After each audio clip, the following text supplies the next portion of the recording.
కాలుష్య నియంత్రణ మండలి పరిధిలోకి కాలుష్య కారక పరిశ్రమలు వస్తాయండి. ఫస్ట్ ఫేజ్ అంటే సెంట్రల్ పొల్యూషన్ కంట్రోల్ బోర్డు ఇండస్ట్రీస్ని 3 కేటగిరీలుగా విభజించింది. 1 red, 2 orange and 3 green. Red అంటే కాలుష్య కారకము అంటే ఇండెక్స్ ఉంటుంది, పొల్యూషన్ ఇండెక్స్ అని ఒకటి ఉంటుంది.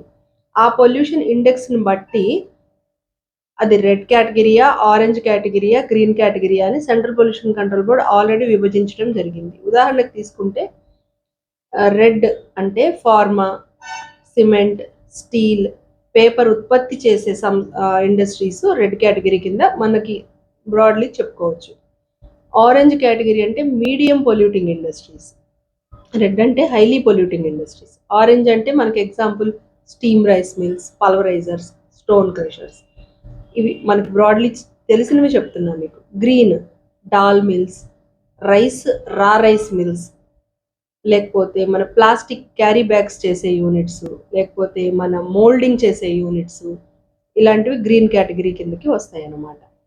ఇవన్నీ అంటే ప్రతి జిల్లాలలో ప్రతి కాలుష్య నియంత్రణ మండలి పరిధిలో రెడ్, ఆరెంజ్, గ్రీన్ అనే 3 కేటగిరీ ఇండస్ట్రీస్ ఉండటము జరుగుతుంది. మనకి గుంటూరు, పల్నాడు జిల్లాలలో ఏదైనా రెడ్, ఆరెంజ్, గ్రీన్ కలిపి 1100 ప్లస్ ఇండస్ట్రీస్ అంటే licensing under pollution control board ఉండే నంబర్స్ మీకు చెప్తున్నాను. 1100 పైన ఉన్నవి. అందులో మన 2 జిల్లాలలో ఎక్కువగా ఆరెంజ్ ఇండస్ట్రీస్, మా గుంటూరు కార్యాలయం పరిధిలో ఎక్కువ ఆరెంజ్ ఇండస్ట్రీస్ ఉన్నాయి.